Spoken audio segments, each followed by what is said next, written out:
opinión le merece este fenómeno desde la visión de una astrofísica? ¿Qué importancia tiene un eclipse total de sol?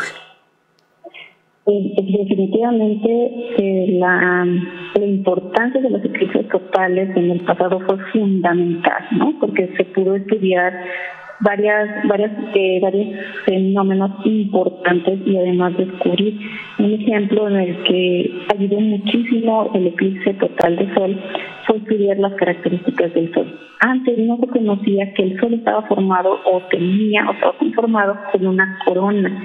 Esta corona es un gas tenue muy tenue que presenta el sol y no se puede estudiar porque el sol es muy brillante. Entonces, únicamente hasta que se tape el centro solar es como conocemos la corona. ¿Por qué es tan importante la corona? Porque es ahí el lugar donde están saliendo los fotones que se generan en el centro del sol. Ustedes saben que el sol tiene reacciones termonucleares y eso es lo que los fotones que salen son los que nosotros vemos como el sol que brilla. Estos salen de la corona. Entonces, para estudiarla, tuvieron que utilizar el eclipse total, tapan el sol y entonces únicamente se queda ahí la corona. Entonces, debido a los eclipses totales, se descubrió la corona, pero no nada más eso. Fíjate que también en los estudios de los eclipses totales de sol encontraron o descubrieron uno de los elementos químicos que no se había descubierto aquí en la Tierra, y es el helio. Por primera vez descubrieron el helio a través de los eclipses solares. Wow, increíble. Incluso los eclipses solares también han servido para validar las teorías físicas. En el eclipse que hubo en 1919, imagínate qué padre que se pudo confirmar las predicciones que ya traía Einstein sobre la teoría de la relatividad. Con eso pudieron observar cómo se desviaba la trayectoria de la luz de las estrellas, y eso, fíjate, es nada más la luz de las estrellas que se encontraban cercanas al Sol. Estas se desviaban debido a la gravedad, y es así como pudieron confirmar la teoría de la relatividad de Einstein. Bueno, pues es la visión, claro, esa es la visión de los científicos. Para nosotros, pues el espectáculo de observar que de pronto se oscurece y que pues el gallo comienza a cantar cuando termina el fenómeno, y situaciones muy cotidianas. Pero qué interesante ver la óptica de los científicos, de ustedes que tienen aparatos, telescopios, que tienen la oportunidad de observar estos fenómenos, las lenguas de fuego, estas reacciones que, bueno, ni siquiera nos podemos imaginar porque son más allá de las reacciones nucleares, de una explosión nuclear, como lo hemos observado aquí, en la zona del Sol tan incandescente. Es impresionante y para ustedes es muy valioso, doctora.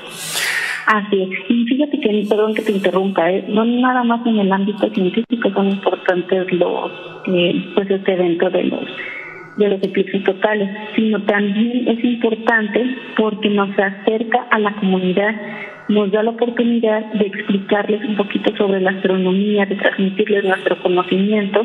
Entonces podemos fomentarles el interés en el universo que nos rodea, y qué tal que despertemos, ¿no? Con estas charlas, con estos eventos que vamos a tener, el amor por la astronomía, algún niño o alguna niña, y que estos sean los futuros astrónomos.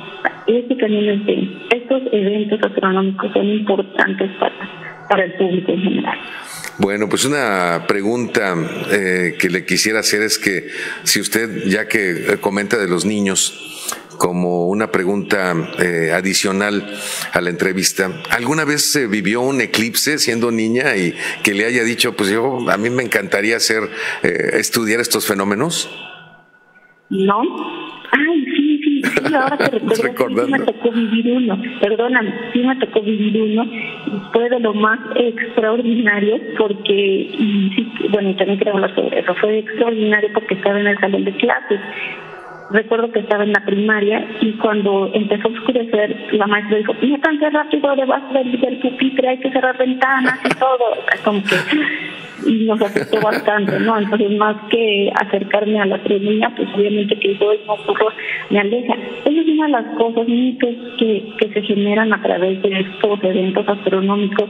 No hay nada de eso, por favor, ni siquiera, como les llaman, el anillo de fuego y todo. Claro que no. Si ustedes ven esto, lo tapan, no parecen nada, no se les parecen nada como cuando vemos el sol tapado, ¿no? Entonces nada de eso, son fenómenos naturales que no provocan nada en nosotros, nada más que sí va a bajar un poco la temperatura de la tierra, los pajaritos se van a nortear, no van a quererse a dormir, pero no pasa de ahí.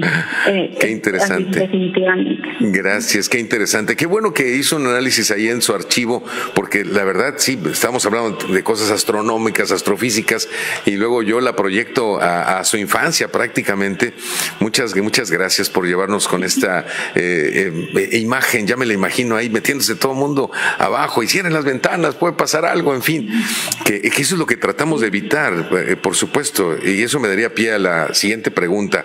¿Cómo nos podemos explicar o cómo se logra oscurecer el sol?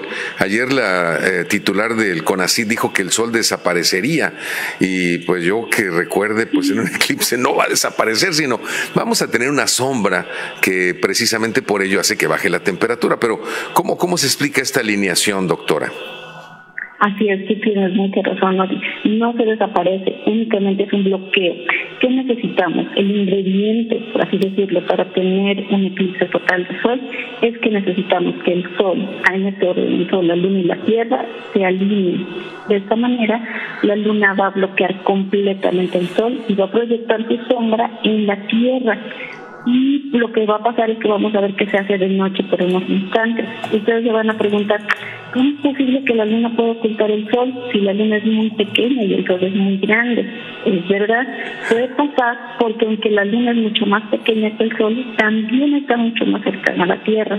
Entonces podemos decir que los tamaños aparentes del sol y del sol y de la luna son iguales. Entonces esto es, aunque la luna es 400 veces más pequeña que el diámetro del sol, también está a una distancia 400 veces más cercana a la Tierra que el Sol. Por eso son sus tamaños aparentes.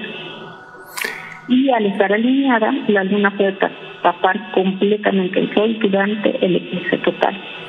Ahora, como la Luna se encuentra en este momento en el punto más cercano de la Tierra, ustedes saben que la trayectoria de los cuerpos, de los planetas, incluyendo los satélites naturales, no es una circunferencia, sino es una elipse. Entonces, ahora la Luna se encuentra en uno de los puntos más cercanos de la Tierra.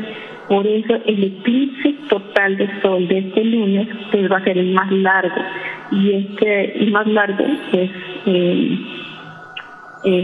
quiero decir que va a tener una duración de unos 4 minutos y medio. Entonces, y este eclipse, nada más les explico rápidamente, que va a ser compuesto por dos zonas. Una que va a ser la umbra, y esta consiste en una pequeña franja donde la luz del sol queda completamente bloqueada por la luna. Y esto se podrá observar en Sinaloa, Durango y Coahuila principalmente. Correcto. La otra zona es la penumbra, que es la que nos va a tocar vivir, donde solo parte de la luz del sol va a quedar bloqueada por la luna. Y bueno, entonces esto resultará en un eclipse parcial total. Esto es lo que nosotros vamos a ver únicamente va a ser el 60% de la luz del sol va a quedar bloqueada, ¿no? Lo que vamos a vivir aquí en Baja California. Aprovecho también para decirles que es importante recordar que nunca deben observar el sol directamente sin protección adecuada. Puede ser riesgoso para los ojos, puesto que el sol emite luz de alta energía, como los rayos ultravioletas, y estos pueden quemar la retina. Les sugerimos encarecidamente que siempre dan el eclipse solar de forma segura. Entonces, ustedes deben de utilizar lentes certificados especiales para los eclipses, pero no es para que lo vean todo el tiempo. Únicamente con estos lentes se pueden ver durante 20 segundos. Después, por favor, descansen y recuerden que primero se ponen 2 lentes y después ven el sol. ¿Por qué únicamente 20 segundos lo tienen que ver? Porque la retina se puede inflamar y entonces provocar quemaduras.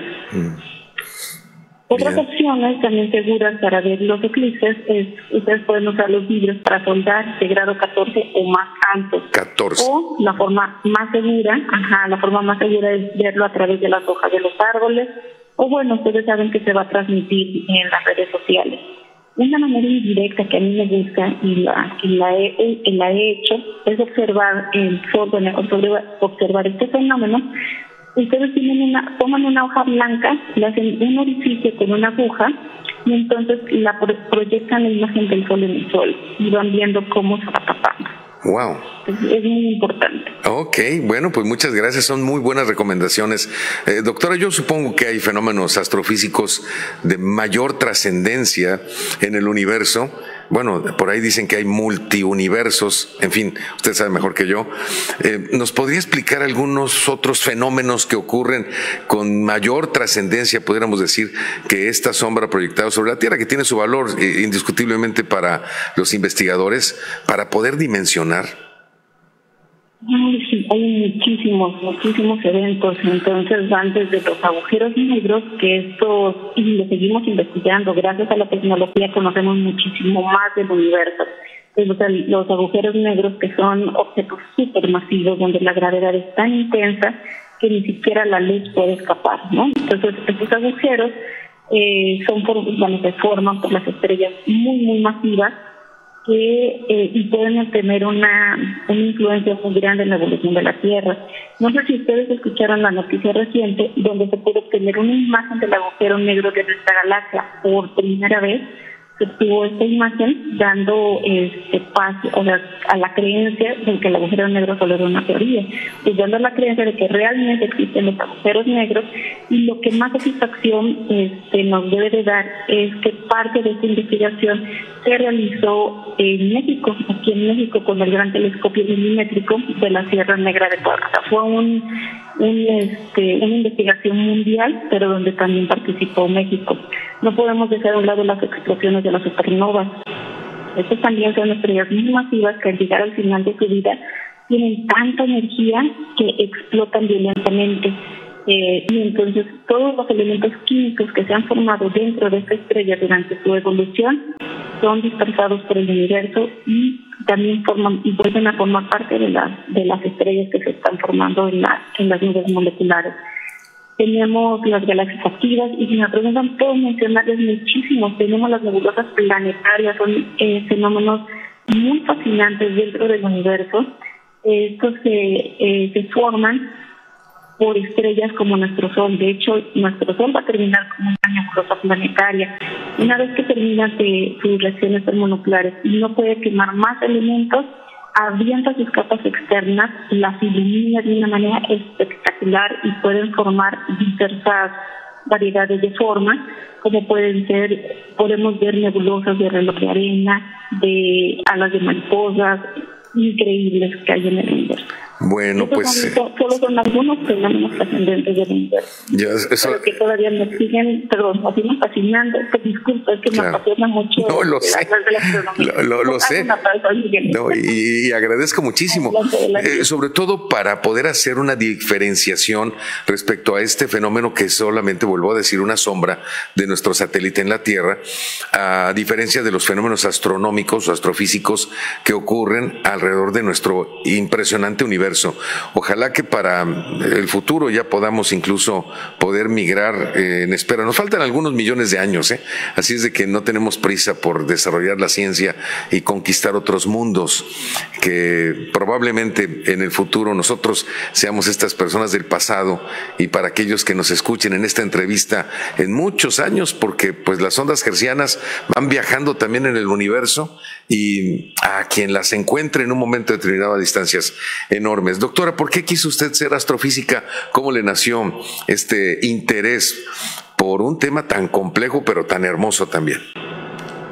Sí, pues mira, mi camino hacia la astronomía comenzó con mucha curiosidad por el universo, un amor por la ciencia, y esto nació en una edad muy temprana. Pero sí tengo que reconocer que esto fue transmitido tal vez por mi hermano, ¿ok?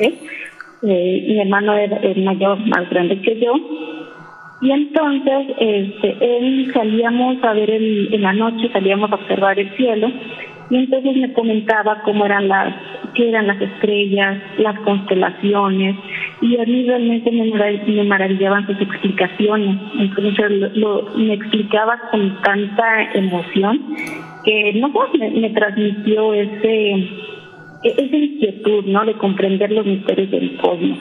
Entonces yo desde la secundaria empecé a buscar cómo ser astrónoma, qué tenía que estudiar para ser astrónoma. Me di cuenta que necesitaba estudiar física y yo, bueno, en la prepa pues la física se me hacía muy fácil, y cuando vi que necesitaba una licenciatura en física, dije, uy, qué bueno, va a ser muy fácil, pero no es así. Yo cuando entré a la universidad pues la fui muy diferente, pero después terminé la licenciatura en física, hice una maestría y un doctorado en astronomía en la UNAM, porque también fue mi sueño estudiar en la UNAM.